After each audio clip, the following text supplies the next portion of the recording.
Bud Light presents Real Men of Genius. Real men of genius. This offseason, we salute you, Mr. Strictly Professional Hot Tub Guy. Mr. Strictly Professional Hot Tub Guy. While others use the spa to soothe their aching hamstrings, you use 104-degree water to go off the record until the entire news cycle explodes. Just 2 pounds relaxing. Ah, the beauty of Sedona. Red rocks, the breeze, the sounds of Mr. Kraft firing DJs for talking about a scandal that supposedly never happened. Scrap the internet. Each night, a magical revelation of erased Twitter feeds and leaked photos, and a wife who just called a divorce lawyer. Deflategate too. So crack open a wicked piss-up, Mr. Sedona Secret Insider. Then sit back, skip day 3, and watch the fireworks. Strictly Professional. Bud Light Beer in Husabush, St. Louis, Missouri.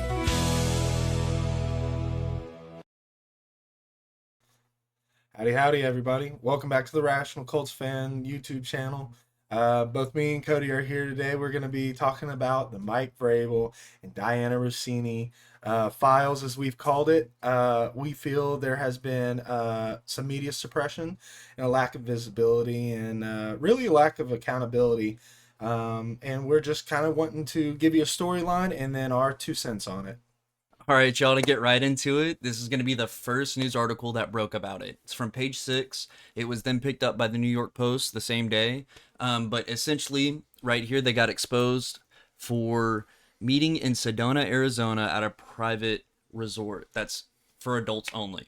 Apparently, these little private gazebos that they have go for a couple grand.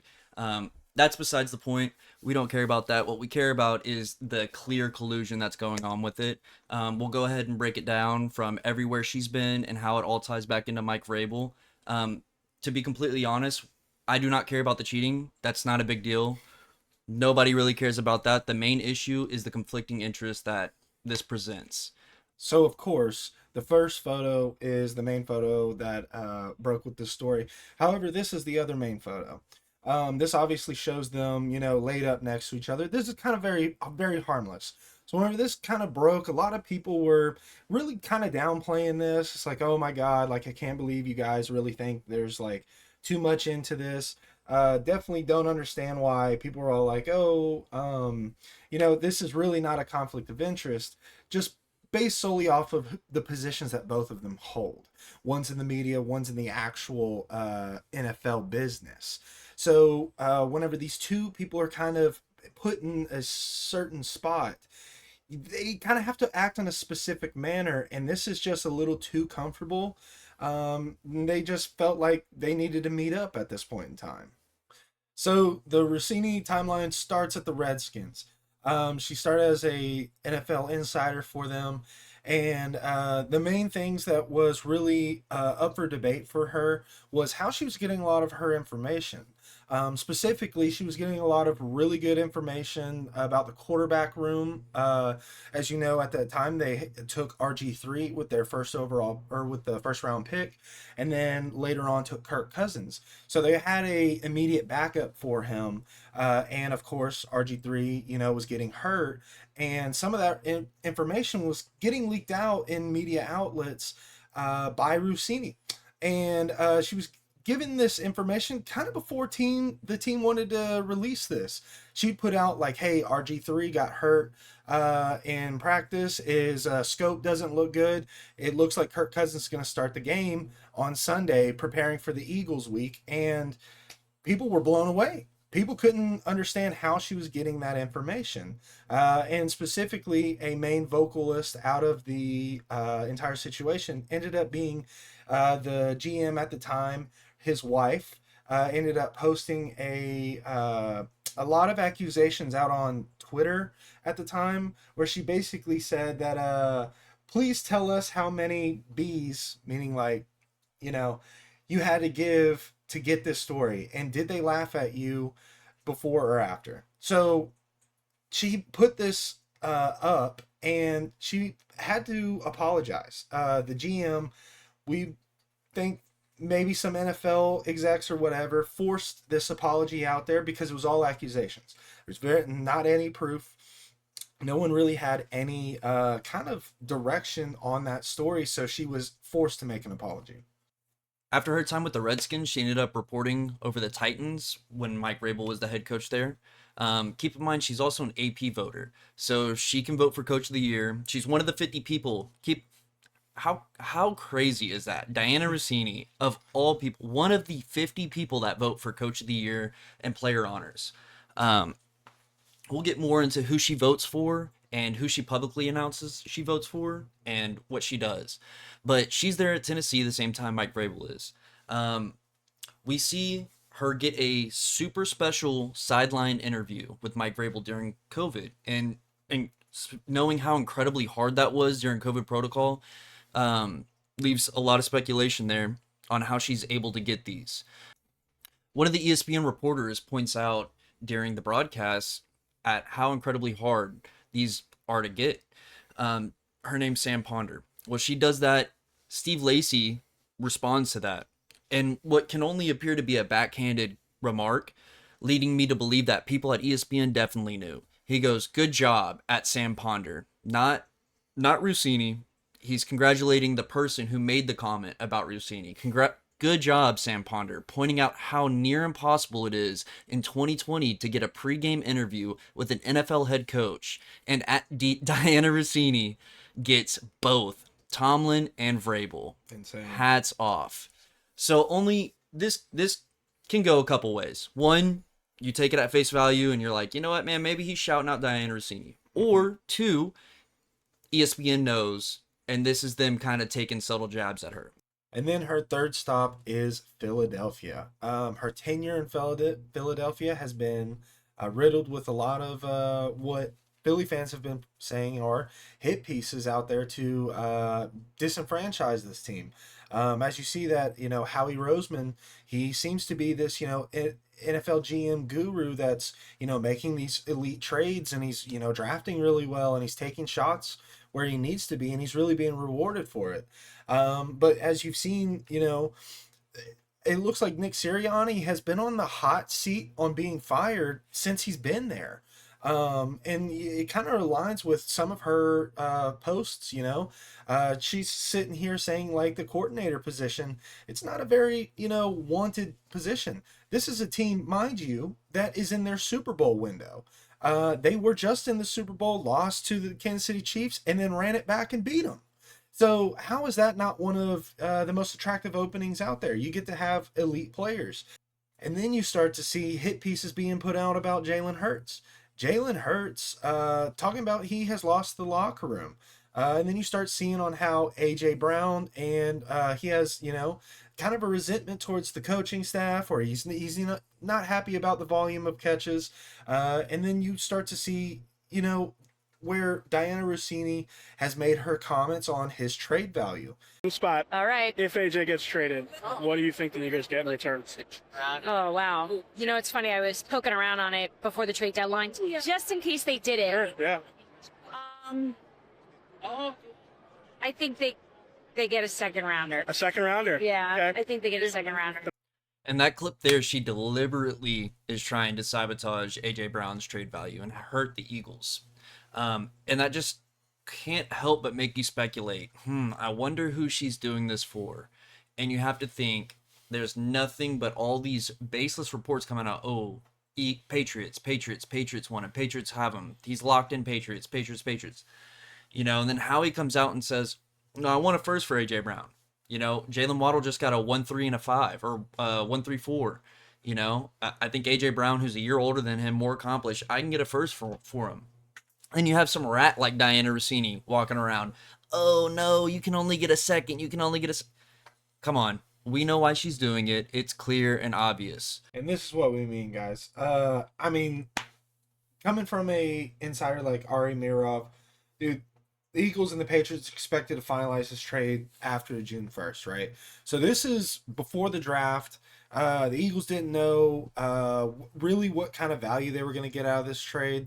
But as soon as this story dropped, so did this news of this trade already kind of being finalized and being pushed out. Well, Howie Roseman, being the GM he is, like, hold on, now the tables have turned, because it looked like they were only going to get like a second rounder, maybe a second and a third, right?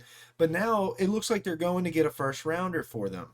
Specifically, I mean, Howie Roseman trading up into pick 20, I believe, to take Malachi Lemon over the Pittsburgh Steelers is a direct move to come off of the A.J. Brown.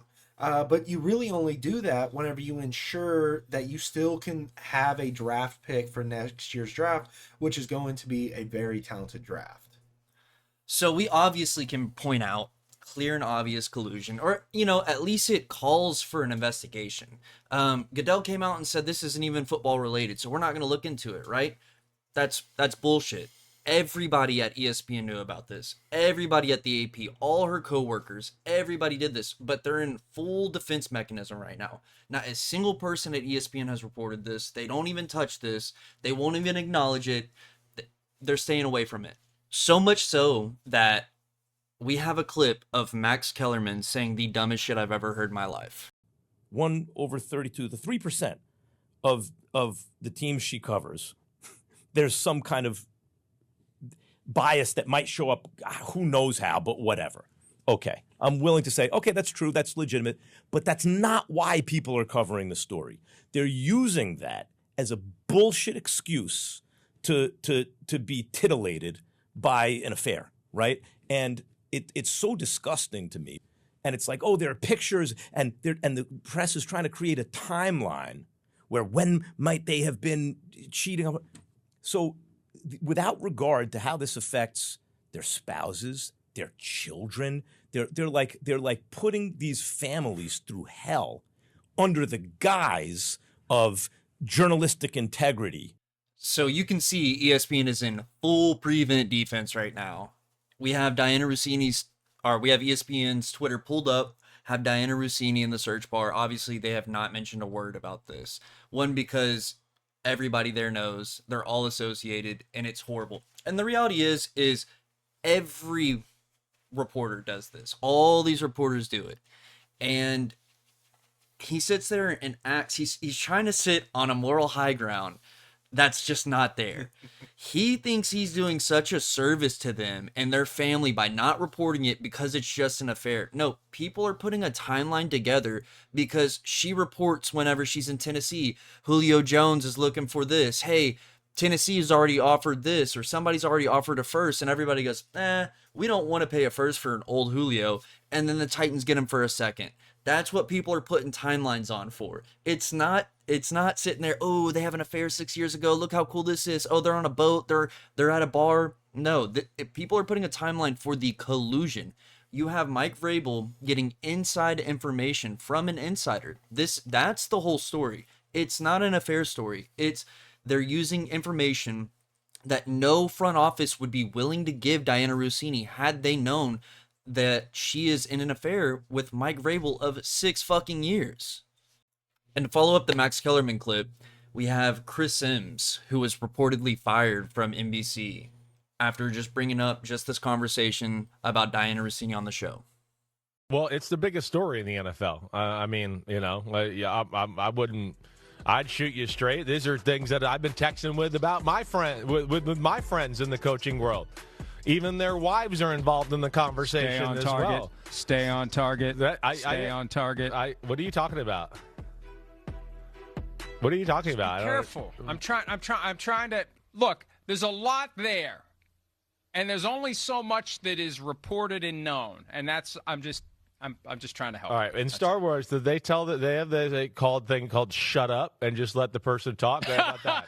Tell me that and read that line I'm back just to trying yourself. to help you. All right. Okay. I'm just saying. Poor Chris Sims is just trying to report the news, man. And then he's just getting crucified. As you can see, his co-host is saying, whoa, whoa, whoa, whoa, don't talk about that. Don't talk about that. I'm trying to save you. And he doesn't understand what the issue is. Apparently he didn't follow quid pro quo, but he has to learn the hard way.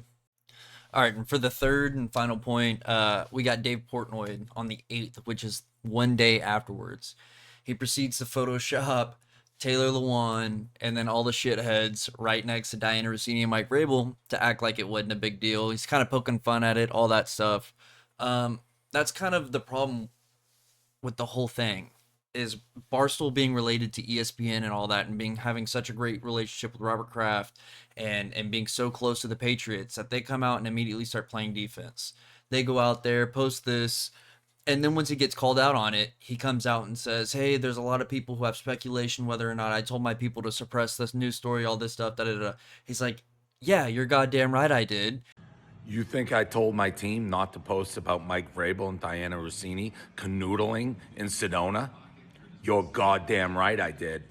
You need me on that wall. You need me to defend the Patriots. So obviously everybody's trying to protect Mike Vrabel, and it just may be that Mike Vrabel might be the most connected coach in the world, or there's a lot of people on some shady shit here. Yeah, and on top of that, like, for Taylor Lewan and Will Compton to be photoshopped in there, both of these guys played with Vrabel in Tennessee. He's really, really, really downplaying it with people who are really close to Vrabel too, so that it makes it even more of a believability. And they're trying to pass this off as like real truth. Yeah, and then they're gonna sit there and act like they're trolling. They wouldn't be trolling if people bought it. If people were like, "Oh, you know what?" Because when that did drop, I'm not gonna lie, there were people like, "Oh wow, we didn't see that. We just saw the page 6." You know, who knows who's telling the truth? You know, we kind of trust Dave a little bit more. And then it was reported, no, actually, it's not true.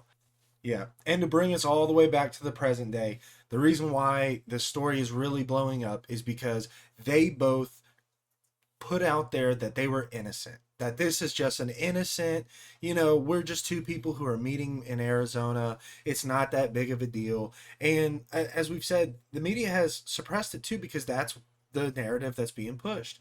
But as soon as Mike Vrabel made himself available to the media and he came out and he made his first, presser, he said that he had to have some difficult discussions with his, family and his employer, which is a really big, warning flag. And immediately after that presser, Dianna Russini deletes her Twitter because the people on X, the people on X were doing amazing dives into her old tweets and finding these timelines that, the Max Kellermans of the world want to say that, is complete BS, and they shouldn't be doing that.